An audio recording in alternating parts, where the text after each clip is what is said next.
ನಮಸ್ತೆ.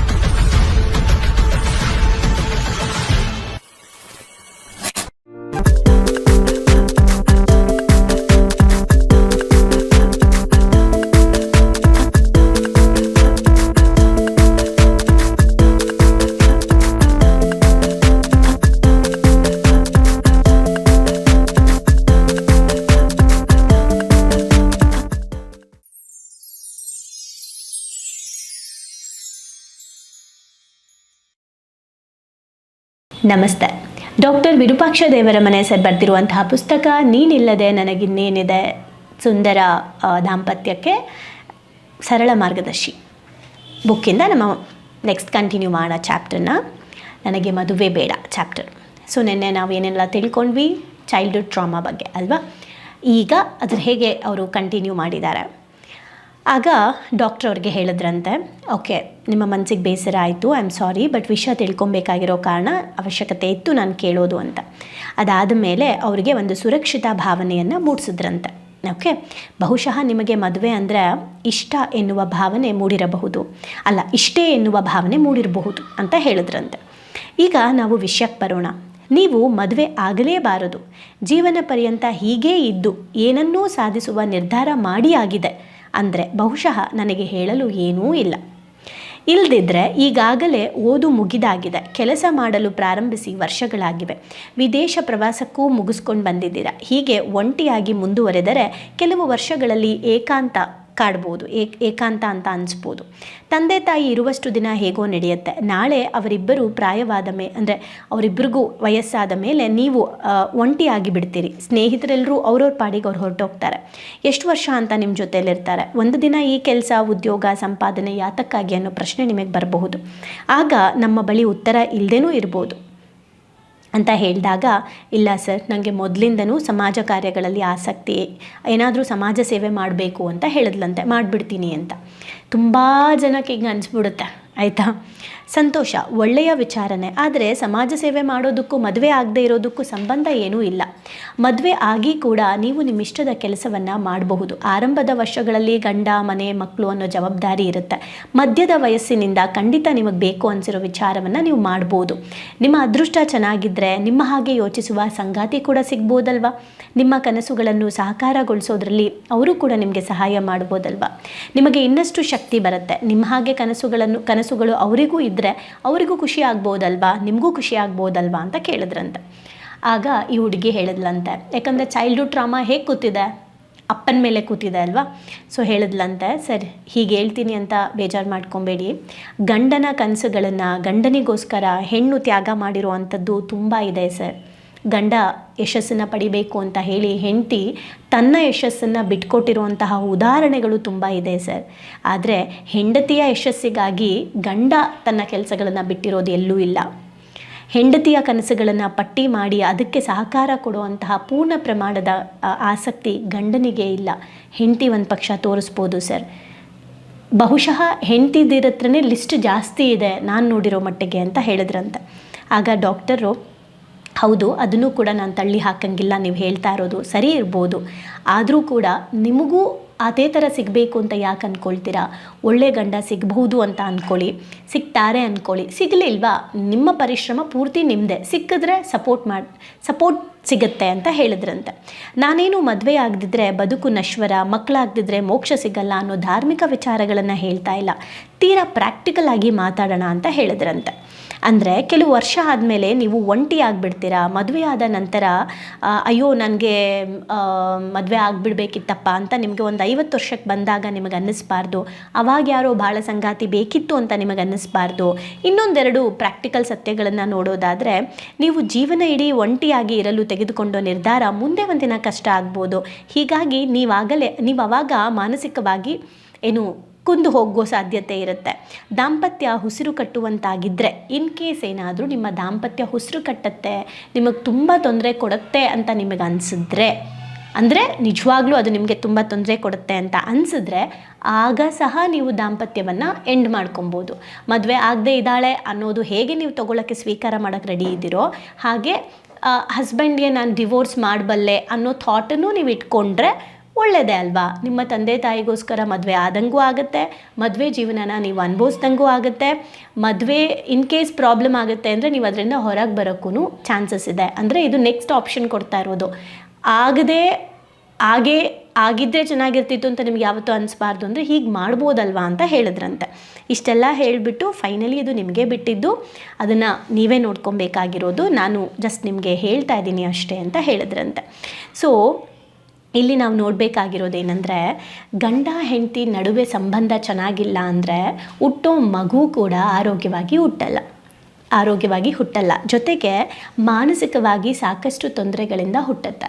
ಮಾನಸಿಕ ತೊಂದರೆ ಅಂದರೆ ಏನೋ ಕಾಯಿಲೆ ಅಲ್ಲ, ಧೈರ್ಯದ ಕಡಿಮೆ ಅಥವಾ ಅಗ್ರೆಷನ್, ತುಂಬ ಅಗ್ರೆಷನ್ ಆಗಿರುತ್ತೆ. ಹೊಡೆದಾಟ, ಕಿತ್ತಾಟ, ಕಿರ್ಚಾಟ, ಚೀರಾಟ ಇವೆಲ್ಲವೂ ಇರುತ್ತೆ ಮಗುವಲ್ಲಿ. ಇವ್ನು ಯಾಕೆ ಹಿಂಗೆ ಅಂತೀವಿ, ಬಟ್ ತಾಯಿ ಗರ್ಭದಿಂದನೂ ನಾವು ಥಿಂಕ್ ಮಾಡಬೇಕು ಯಾಕೆ ಹಾಗೆ ಮಗು ಅಂತ. ಓಕೆ, ಸೊ ಅಲ್ಲಿಂದನೂ ಸ್ಟಾರ್ಟ್ ಆಗುತ್ತೆ. ಅದಾದ ಮೇಲೆ ಇನ್ನು ವಯಸ್ಸಿಗೆ ಬಂದಾಗ ಫ್ರೆಂಡ್ಸ್ಗಳ ಜೊತೆ ಎಲ್ಲ ಕಿತ್ತಾಟಗಳು ಸ್ಟಾರ್ಟ್ ಆಗುತ್ತೆ, ಹರಟೆಗಳು ಶುರುವಾಗುತ್ತೆ, ಕೇರ್ಲೆಸ್ ಭಾವನೆಗಳು ಸ್ಟಾರ್ಟ್ ಆಗುತ್ತೆ, ಮತ್ತು ವಯಸ್ಸಾದಮೇಲೆ ಹೀಗೆ ಶುರುವಾಗುತ್ತೆ. ಸೊ ಅಂದರೆ ಅದು ಬೆಳೀತಾ ಹೋಗುತ್ತೆ ಮಧ್ಯ ವಯಸ್ಸಿನ ನಂತರ. ಸೊ ಇಲ್ಲಿ ನಾವೇನು ನೋಡಬೇಕಾಗಿರೋದು ಅಂದರೆ ತಂದೆ ತಾಯಿ ಪೇರೆಂಟಿಂಗ್ ಎಷ್ಟು ಇಂಪಾರ್ಟೆಂಟ್ ಅಂತ. ಹಾಗೆ ಪ್ರತಿಯೊಬ್ಬರ ಲೈಫಲ್ಲೂ ಕೂಡ ಒಂದು ಹಂತ ಇರುತ್ತೆ. ಆ ಹಂತವನ್ನು ನಾವು ಅನುಭವಿಸೋದು ಒಳ್ಳೆಯದು ಅನ್ನೋದು ಸಜೆಷನ್.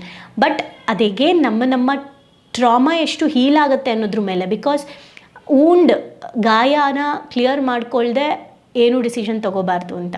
ಕ್ಯೂರ್ ಮಾಡೋ ತನಕ ರೆಸ್ಟ್ ತೊಗೊಳ್ಳಿ ಅಂತ ಡಾಕ್ಟ್ರ್ ಯಾಕೆ ಹೇಳ್ತಾರೆ, ಮತ್ತೆ ಪ್ರಾಬ್ಲಮ್ ಮಾಡ್ಕೋಬಾರ್ದು ಅಂತ. ಹಾಗೆ ಮನಸ್ಸಲ್ಲಿರುವಂಥ ಈ ಟ್ರಾಮಾನ ಪೂರ್ತಿ ತೆಗೆದಾಕ್ತೇನೂ ಮಾಡ್ಕೋಬಾರ್ದು. ಅದಕ್ಕೆ ಬೇಕಾಗಿದ್ದೆಲ್ಲ ವ್ಯವಸ್ಥೆ ಮಾಡ್ಕೋಬೇಕು. ಓಕೆ, ಹಾಗಾಗಿ ಸಮ್ಟೈಮ್ಸ್ ನಮಗೆ ವಯಸ್ಸಾಗ್ತಾ ಯಾರಾದರೂ ಬೇಕು ನಮ್ಮ ಜೊತೆಯಲ್ಲಿ ಅಂತ ಅನಿಸ್ಬೋದು. ನಾವು ಹೆದರಿದಾಗ ಧೈರ್ಯ ಹೇಳೋಕ್ಕೆ, ಅತ್ತಾಗ ಸಂತೈಸೋಕ್ಕೆ, ಅನಾರೋಗ್ಯದ ಸಮಯದಲ್ಲಿ ಸಹಾಯ ಮಾಡೋಕ್ಕೆ, ಪ್ರೀತಿಯನ್ನು ಹಂಚ್ಕೊಳ್ಳೋಕ್ಕೆ ಬೇಕು ಅನಿಸ್ಬೋದು. ಹಾಗಾಗಿ ನೀವೇ ಇದನ್ನು ಯೋಚನೆ ಮಾಡಿ ಅಂತ ಹೇಳಿದ್ರಂತೆ. ಅದಾದ ಮೇಲೆ ಆ ಹುಡುಗಿಗೆ ಅನ್ನಿಸ್ತಂತೆ, ಆಯಿತು ಸರ್, ನಿಮ್ಮ ವಿಚಾರ ನಂಗೆ ತಿಳಿಯಿತು, ನಾನು ಇದ್ರ ಬಗ್ಗೆ ಯೋಚನೆ ಮಾಡ್ತೀನಿ. ಅಸುಖಿ ದಾಂಪತ್ಯಗಳ ಆಧಾರದ ಮೇಲೆ ನಾನು ಮದುವೆ ಅನ್ನೋದು ಅನರ್ಥ ಕೆಲಸ ಅಂತ ನಿರ್ಧರಿಸ್ಬಿಟ್ಟಿದ್ದೆ. ದಾಂಪತ್ಯದ ವಿವಿಧ ಆಯಾಮಗಳನ್ನು ಕೂಡ ನೀವು ತಿಳಿಸ್ಕೊಟ್ರಿ. ಬಹುಶಃ ಈಗ ನಾನು ತೆಗೆದುಕೊಳ್ಳುವ ನಿರ್ಧಾರ ಸರಿಯಾಗಿರುತ್ತೆ ಅನಿಸುತ್ತೆ. ಥ್ಯಾಂಕ್ ಯು ಸರ್, ನಾನು ಖಂಡಿತ ಇದ್ರ ಬಗ್ಗೆ ಒಳ್ಳೆ ನಿರ್ಧಾರ ತಗೊಳ್ತೀನಿ ಅಂತ ಯೋಚನೆ ಮಾಡಿ ಒಳ್ಳೆ ನಿರ್ಧಾರ ತಗೊಳ್ತೀನಿ ಅಂತ ಹುಡುಗಿ ಹೇಳಿದ್ಲಂತೆ. ಅದಾದಮೇಲೆ ಬಿಟ್ಟು ಹೋಗಿದ್ರಲ್ಲ ದಾದಾ ಒಳಗಡೆ ಬಂದ್ರಂತೆ. ತುಂಬ ಥ್ಯಾಂಕ್ಸ್ ಡಾಕ್ಟ್ರೇ, ನೀವೇನು ಹೇಳಿದ್ರೋ ಗೊತ್ತಿಲ್ಲ, ಅವ್ರ ಮುಖದಲ್ಲಂತೂ ನಿರಾಳತೆ ಕಾಣಿಸ್ತಾ ಇದೆ, ಅವಳಿಗೆ ಸಮಾಧಾನ ಆಗಿದೆ ನನ್ನ ಪ್ರಕಾರ ಅಂದ್ಬಿಟ್ಟು, every one has to get married, ಎಲ್ಲರೂ ಮದುವೆ ಆಗಬೇಕು. After all happiness is not the only thing in life. ಬರೀ ಥಿಂಗ್ಸ್ ಮೇಲೆ ಅಥವಾ ಹ್ಯಾಪಿನೆಸ್ ಅನ್ನೋದು ಒಂದು ಬರೀ ಹ್ಯಾಪಿಯಾಗಿರಬೇಕು ಅನ್ನೋದು ಮಾತ್ರ ಅಲ್ಲ, ಮದುವೆ ಎಲ್ಲರೂ ಆಗಲೇಬೇಕು, ನಾವು ಏನಂತೀರಿ ಅಂತ ಜೋರಾಗಿ ಹೇಳಿಬಿಟ್ಟು ನಕ್ಕಿದ್ರಂತೆ. ಇವ್ರು ಒಳಗಡೆ ಅಂದ್ಕೊಳ್ತಾ ಇದ್ರಂತೆ, ಹೀಗೆ ಎಲ್ಲರೂ ಆಚೆ ಕಡೆ ಹೇಳ್ಕೊಂಡು ಓಡಾಡ್ತಾ ಇರೋದು. ಬಟ್ ಒಬ್ಬ ವ್ಯಕ್ತಿಯ ಮನಸ್ಸಲ್ಲಿ ಏನು ನಡೀತಾ ಇದೆ ಅದನ್ನು ತಿಳ್ಕೊಳ್ಳೋಕ್ಕೆ ರೆಡಿ ಇಲ್ಲ. ಆ ಮನಸ್ಸು ಆ ಥರ ಕ್ರಿಯೇಟ್ ಆಗಿರೋದಕ್ಕೆ ನಾವುಗಳೆಲ್ಲ ಎಷ್ಟು ಕಾರಣ ಅಂತ ಯಾರು ಯೋಚನೆ ಮಾಡ್ತಾ ಇಲ್ಲ. ಅದಕ್ಕೆ ಒಳ್ಳೆ ಮಾತು ಹೇಳಿದ್ದಾರೆ, ಬೆಳೆಯುವ ಮಕ್ಕಳ ಕಣ್ಣಲ್ಲಿ ಅಪ್ಪ ಅಮ್ಮ ಜಗತ್ತಿನಲ್ಲಿ ನಿಜವಾದ ಹೀರೋಯಿನ್ಗಳಾಗಿ ಕಾಣಿಸ್ಬೇಕು. ಅಟ್ಲೀಸ್ಟ್ ಮಕ್ಕಳ ಎದುರು ನೀವು ವಿಲನ್ಗಳಂತೆ ವರ್ತಿಸಿ ಮಕ್ಕಳ ಮನಸ್ಸಿನಲ್ಲಿ ದಾಂಪತ್ಯಕ್ಕೊಂದು ಕೆಟ್ಟ ಉದಾಹರಣೆ ಆಗಬೇಡಿ. ಮುಂದಿನ ಪೀಳಿಗೆಯ ಯುವಕ ಯುವತಿಯರು ಮದುವೆಯಾಗಲು ಹೆದರ್ತಾರೆ ಅಂತ ಹೇಳಿದ್ರಂತೆ. ಸದಾ ತಮ್ಮನ್ನು ಪ್ರೀತಿಸುವವರನ್ನೇ ಅರ್ಥ ಮಾಡಿಕೊಳ್ಳದಿದ್ದವರು, ನಮ್ಮನ್ನು ಪ್ರೀತಿಸೋರನ್ನೇ ನಾವು ಅರ್ಥ ಮಾಡ್ಕೊಳ್ಳೋಕ್ಕಾಗಲ್ಲ.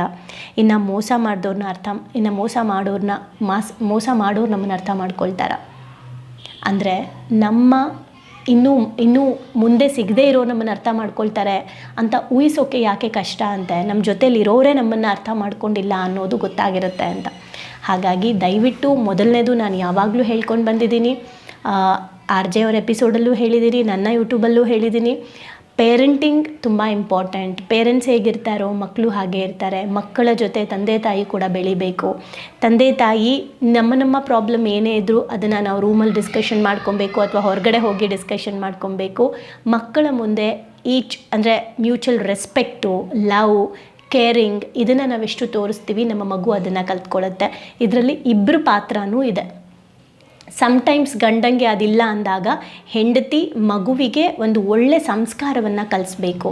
ಅಂದರೆ ಹಸ್ಬೆಂಡ್ ಕುಡ್ಕೊಂಡು ಬರ್ತಾ ಇದ್ದರೂ ಸಹ ಹೌದು ಅವ್ರು ಕುಡಿತಾ ಇದ್ದಾರೆ, ಅವ್ರಿಗೆ ಸ್ಟ್ರೆಸ್ ಇದೆ ಅನ್ನೋದನ್ನು ಹೇಳಬೇಕು. ಆ್ಯಂಡ್ ಸ್ಟ್ರೆಸ್ಸಿಗೆ ಕುಡಿಯೋದು ಒಂದೇ ದಾರಿ ಅಲ್ಲ, ಆದರೆ ನಿಮ್ಮ ತಂದೆಗೆ ಆ ನಾಲೆಜ್ ಇಲ್ಲ, ಅದಕ್ಕೆ ಅವ್ರು ಅದನ್ನು ಮಾಡ್ತಾ ಇದ್ದಾರೆ. ಹಾಗಂತ ನಾವು ಅವ್ರನ್ನ ದ್ವೇಷಿಸಬಾರ್ದು. ನಾವು ನಾಲೆಜ್ನ ತಗೊಂಡು ಅವ್ರಿಗೆ ಏನು ಒಳ್ಳೇದು ಮಾಡಬೇಕು ಅದನ್ನು ನಾವು ಮಾಡೋಣ. ಏನೂ ಮಾಡೋಂಗಿಲ್ಲ ಅದನ್ನು ನಾವು ಅಕ್ಸೆಪ್ಟ್ ಮಾಡ್ಕೊಳ್ಳೋಣ. ಬಟ್ ನಾವು ಹೇಗೆ ಬದುಕಬೇಕು ಅಂತ ಇದರಿಂದ ನಾವು ಒಂದು ಪಾಠ ಕಲ್ತ್ಕೊಳ್ಳೋಣ, ಅವ್ರನ್ನ ನಾವು ರೆಸ್ಪೆಕ್ಟ್ ಮಾಡೋಣ ಅಂತ ತಾಯಿ ಹೇಳ್ಕೊಡ್ಬೇಕು. ಇದನ್ನು ನೋಡಿ ಮಗು ಆ ಒಂದು ಅನಿರೀಕ್ಷತೆಗಳನ್ನು ಅಥವಾ ಆ ಥರದ ಸಮಸ್ಯೆಗಳಲ್ಲಿ ಹೇಗೆ ಮಗು ಹ್ಯಾಂಡ್ಲ್ ಮಾಡಬೇಕು ಅನ್ನೋದನ್ನು ಕೂಡ ಭಾವನೆಗಳಿಂದ ಕಲಿಯುತ್ತೆ. ಅದೇ ಥರ ಹೆಂಡತಿದಿರು ಕೂಡ ಆ ರೆಸ್ಪೆಕ್ಟ್ನ ಎದುರುಗಡೆ ಕೊಡಿ. ಮಕ್ಕಳ ಮುಂದೆ ಏನು ತಂದೆ ಬಗ್ಗೆ ಅಥವಾ ತಾಯಿ ಬಗ್ಗೆ ನೆಗೆಟಿವ್ ಆಗಿ ಮಾತಾಡಬೇಡಿ. ಆ ಥರ ಮಾತಾಡಿದ್ರೆ ಮಕ್ಕಳ ಕಣ್ಣಲ್ಲಿ ನೀವು ಚಿಕ್ಕವರಾಗ್ತೀರಾ, ಅವರು ಚಿಕ್ಕವರಾಗ್ತಾರೆ. ಕೊನೆಗೆ ಮಕ್ಕಳು ಹಾಳಾದರೆ ನೀನು ಬುದ್ಧಿ ಹೇಳು ಅಂತ ಇಬ್ಬರು ಜಗಳ ಆಡ್ತೀರಾ, ಇಬ್ಬರು ಮಾತು ಕೇಳಲ್ಲ. ಓಕೆ, ಸೊ ಬೆಸ್ಟ್ ಪೇರೆಂಟಿಂಗ್ ನಾವು ನಮ್ಮ ಮಕ್ಕಳಿಗೆ ಕೊಡ್ಬೋದಾದಂತಹ ಬೆಸ್ಟ್ ಗಿಫ್ಟ್. ಸೊ ಥಿಂಕ್ ಮಾಡಿ ನಮ್ಮ ಮುಂದಿನ ಜನ್ರೇಷನ್ಗೆ ಒಂದು ಒಳ್ಳೆ ಬುನಾದಿನ ಇವತ್ತಿನ ನಾವೆಲ್ಲರೂ ಹಾಕ್ಕೊಡ್ಬೇಕಾಗಿದೆ. ಆ್ಯಂಡ್ ಮತ್ತೊಮ್ಮೆ ಹೇಳ್ತಾ ಇದ್ದೀನಿ, ನಮ್ಮ ಭಾವನೆಗಳಿಗೊಂದು ಶಾಲೆಯ ಸಂಬಂಧಗಳ ವರ್ಕ್ಶಾಪ್ ಆಗಸ್ಟಿಂದ ಸ್ಟಾರ್ಟ್ ಆಗ್ತಾ ಇದೆ. ರಿಜಿಸ್ಟ್ರೇಷನ್ ಇವಾಗಲಿಂದನೇ ಶುರುವಾಗಿದೆ. ಕಾಲ್ ಮಾಡಿ. ಆ್ಯಂಡ್ ಈ ಬುಕ್ಕು ಅದು ಸ್ಟಾರ್ಟ್ ಆಗೋದಕ್ಕೂ ಈ ಬುಕ್ ಓದೋದಕ್ಕೂ ಏನೋ ಇಂಟರ್ಲಿಂಕ್ ಇದೆ. ಸೊ ಎಲ್ರಿಗೂ ಹೆಲ್ಪ್ ಆಗಲಿ. ಸಂಬಂಧಗಳು ಬಹಳ ಮುಖ್ಯ. ಯಾಕಂದರೆ ಹಣ ಇದ್ದು ಆರೋಗ್ಯ ಇಲ್ಲ ಅಂದರೆ, ಆರೋಗ್ಯ ಇದ್ದು ಸಂಬಂಧಗಳು ಚೆನ್ನಾಗಿಲ್ಲ ಅಂದರೆ ಲೈಫ್ ಕಂಪ್ಲೀಟ್ ಆಗಲ್ಲ. ಸೊ ಹಾಗಾಗಿ ಎಲ್ಲವೂ ಕಂಪ್ಲೀಟ್ ಮಾಡ್ಕೋಬೇಕು ಅಂದರೆ ಎಲ್ಲದ್ರ ಬಗ್ಗೆ ನಮಗೆ ನಾಲೆಜ್ ಇರಬೇಕು. ಏನು ಅನ್ನಿಸ್ತು, ಎಷ್ಟೆಲ್ಲ ವಿಷಯಗಳನ್ನು ತಿಳ್ಕೊಂಡ್ರಿ ಅಂತ ಕಮೆಂಟ್ ಮಾಡಿ, ಅವಶ್ಯಕತೆ ಇರೋರಿಗೆ ಶೇರ್ ಮಾಡಿ. Thank you.